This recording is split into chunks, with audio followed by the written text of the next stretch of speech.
All right, actress and defund the police activist Alyssa Milano called the police when she thought a gunman was on her property. Turns out it was just a teenager shooting at squirrels with an air gun.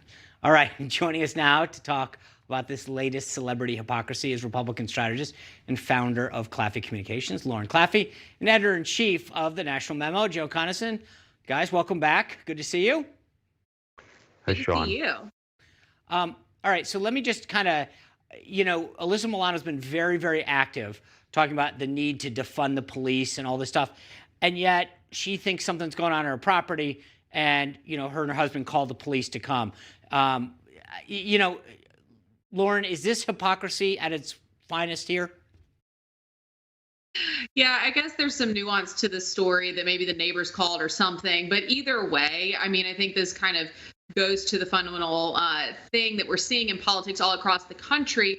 The reaction to everyday Americans to the defund the police movement is not strong, and Democrats everywhere, not just this celebrity, are having to seriously walk back their comments because it's proving to be a real political liability for them. We saw Nancy Pelosi try to backtrack comments on the House floor last week, which was mind-blowing, right? That she had to go do that after sticking so closely to this idea. And so I think you're going to see more and more of this because the idea of not having police in this country and not having them well-trained and well-funded is not going to jive with the way that we live our lives and what we need them to do, which is protect and serve the communities. Yeah, Joe, the issue that I have here is you've got a torn party on the Democrats, right? You've got people like Alexandria Ocasio-Cortez who are like, no, I'm serious, defund the police. And then you've got folks who are saying, well, that's not really what we mean.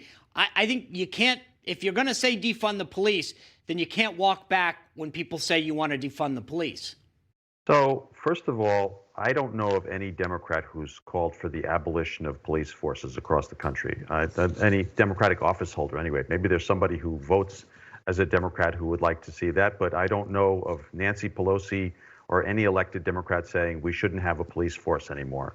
I also think it's pretty clear Alyssa Milano didn't call the police, but it would have been fine if she did, because every American is entitled to the protection of the police. Alyssa Milano's a taxpayer. I agree. If she has an opinion about what should be done with funding of the police and how that funding ought to be allocated, that is irrelevant to her right to police protection. Correct. No, I get it. I totally agree with you. I think that she pays taxes and she gets it. But Joe, I guess my point is that it's not saying that she shouldn't be protected. I agree with you 100% on that. But I do think that it is hypocritical to talk about what you should be doing. But when you get in trouble, you call them. When you travel with security. I think that's the point.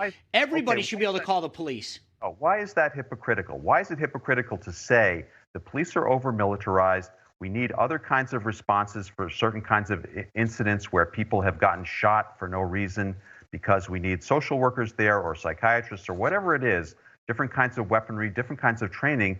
Why is it hypocritical to say that and then expect protection if somebody with a gun is near your house? But you could say reform the police, but that's not what they say. They say defund the police. I get your point. You can advocate for something and still use it. But my point is that you can't go out there and talk about how bad they are, defund them, and not get called a hypocrite. She doesn't say reform the police or it's over militarized. She says and uses the hashtag over and over again, defund them.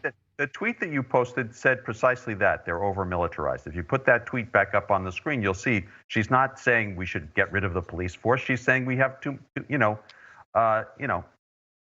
she thinks there's overspending on police forces and that they're too militarized. That doesn't mean you don't have a police force anymore. All right. Well, in fairness, I will say that's one of about 1,000 tweets that she sent. I mean, so okay. But she has every right to send a tweet. She does. I don't disagree with you on this. Okay. I just think it's hypocritical. Okay. People just need to be more clear with what they say. And once they call the police, they can't be like, oh, well, let me clarify now. All right. Let me add, I think defund the police is an unfortunate slogan, okay? Yes, and I think that's the point we're trying to make here, Joe. It's like, why have this slogan if that's not really what you mean? That's the challenge there. All right. Accountable for it. Let's talk about someone else. Let's change the topic for just a minute. Someone else who's trying to maybe walk back a little bit. What they're saying is Don Lemon. The other night, he said that we should blow up the system. It blew up the next day on social media, and then he tried to revise it last night. Let's take a listen. No matter what happens, everybody sticks We're with going to their have team. to blow up the entire system. And you know what we're going to have to do? No, I don't know You about know that. what we're going to, yes, Yeah. what you have to do? You just got to vote. Honestly, from what your closing argument is, you're going to have to get rid of the Electoral College. I woke up and I saw these headlines like, Don Lemon is calling for the abolishing the Electoral College. Blow it all up, but he said. I was responding to you when you said we want people with integrity. I wasn't even there. No, but let me tell you, I don't care, but I was responding to you when you said we want people with integrity in office, and I said, well, then we're going to have to blow up the whole system, right? Yep. You know, Laura, the thing I think is interesting about this is a lot of times, you know, people are taken out of context. You have to listen to what they're saying in full. But most people don't have their own show to be able to go clarify what they were saying or to go on. And I think it's hypocritical to then try to say, well, I wasn't really trying to say that. He did say he wanted to blow up the system. Might maybe clarify in that moment what you're trying to say. He has the opportunity to clarify on his own show. Most people don't get that opportunity. Yeah, I mean, he point blank said that he wanted to abolish the electoral system, electoral college, which I think is blowing up the whole system. That's fine. I mean, sometimes we do need to get rid of some of the existing politicians and start over. I'm fine with voting them out. That's a different argument.